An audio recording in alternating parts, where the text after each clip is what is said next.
Bismillahirrahmanirrahim. Assalamualaikum warahmatullahi wabarakatuh. Alhamdulillahirrabbilalamin. Wabihi nasta'in wa ala umuri dunia waddin. Wassalatu wassalamu ala asrafil anbiya'i wal mursalin Sayyidina wa maulana Muhammad wa ala alihi wa sahbihi ajma'in, amma ba'du. Segala puji hanya milik Allah.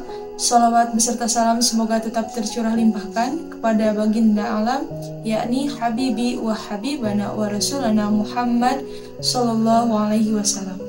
Tidak lupa kepada keluarganya, para sahabatnya, para tabi'in dan tabi'atnya, dan semoga sampai kepada kita semua yang insya Allah senantiasa mengikuti ajarannya hingga nanti yaumil qiyamah.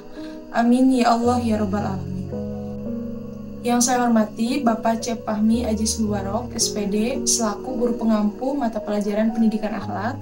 Yang saya hormati teman-teman seperjuangan kelas 12 OTKP, dan tak lupa hadirin yang dirahmati oleh Allah Subhanahu wa Ta'ala. Semoga kita semua selalu dalam lindungan Allah Subhanahu wa Ta'ala. Amin ya Allah ya Rabbal Alamin. Sebelumnya, perkenalkan, nama saya Eliona Tipa dari kelas 12 OTKP 1. Di sini saya akan menyampaikan mengenai Allah itu tahu kalau kita itu mampu. Sejatinya dalam hidup, kita tidak mungkin bisa sepenuhnya lepas dari sebuah masalah. Satu masalah selesai, maka bersiaplah dengan masalah lainnya yang lebih ringan dan bisa mungkin lebih berat. Tentang masalah hidup sebagai sebuah ujian ini, ingatlah bahwa Allah menguji hambanya sesuai dengan kemampuannya.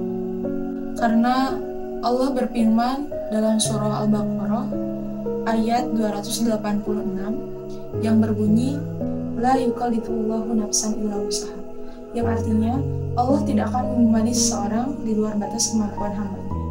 Dan dari ayat ini kita bisa paham bahwa batas kemampuan setiap orang itu berbeda-beda dalam menghadapi ujian dari Allah Subhanahu wa Ta'ala. Misalnya ujian para nabi dan rasul pasti lebih berat dari kita sebagai manusia biasa.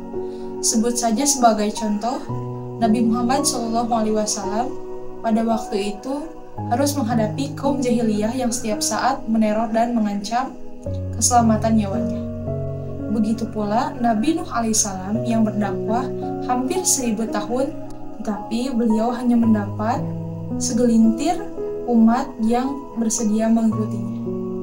Kemudian kita sebagai manusia yang diciptakan oleh Allah Subhanahu wa Ta'ala, sebagai tempatnya salah dan lupa, juga harus selalu mohon ampun kepadanya. Karena Allah Maha Pengampun dan Maha Pemberi pertolongan. Ternyata kadang Allah menolong seorang itu bukan dengan mencabut masalahnya. Yang lebih hebat lagi, Allah menolong seorang dalam masalah dengan cara menguatkan hatinya dalam menghadapi masalah-masalah.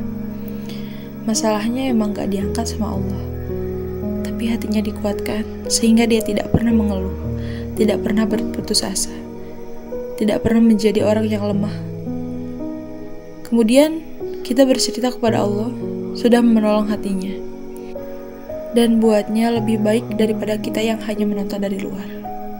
Kalau ujiannya semakin berat, semakin pekat, semakin tidak tertahan, semakin merasa kita sendiri, semakin gak punya siapa-siapa, semakin pengen menyerah, maka itu berarti kita sudah dekat dengan jalan keluar. Kita sudah dekat dengan akhir dari ujian dan akan mendapatkan kebaikan setelahnya. Maka, seperti inilah hidup. Janji Allah atas ujian bagi manusia itu juga ditegaskan dalam ayat lainnya. Allah berfirman dalam Quran Surah Al-Insyirah ayat 5-6, yang artinya, karena sungguhnya sesudah kesulitan itu, pasti ada kemudahan. Untuk itu, mari kita bersyukur atas apa yang telah Allah hadirkan selama ini untuk kita. Karena rencana kita itu memang baik, tapi yang Allah hadirkan adalah yang terbaik. Demikianlah yang dapat saya sampaikan. Kurang dan lebihnya mohon dimaafkan. Kekurangan datangnya dari diri saya pribadi, dan kelebihan dan kesempurnaan hanya milik Allah Subhanahu wa Ta'ala. Never give up to try and never try to give up. Jangan pernah mencoba untuk menyerah dan jangan pernah menyerah untuk mencoba. Wallahul muwaffiq ila aqwamit thoriq. Wassalamualaikum warahmatullahi wabarakatuh.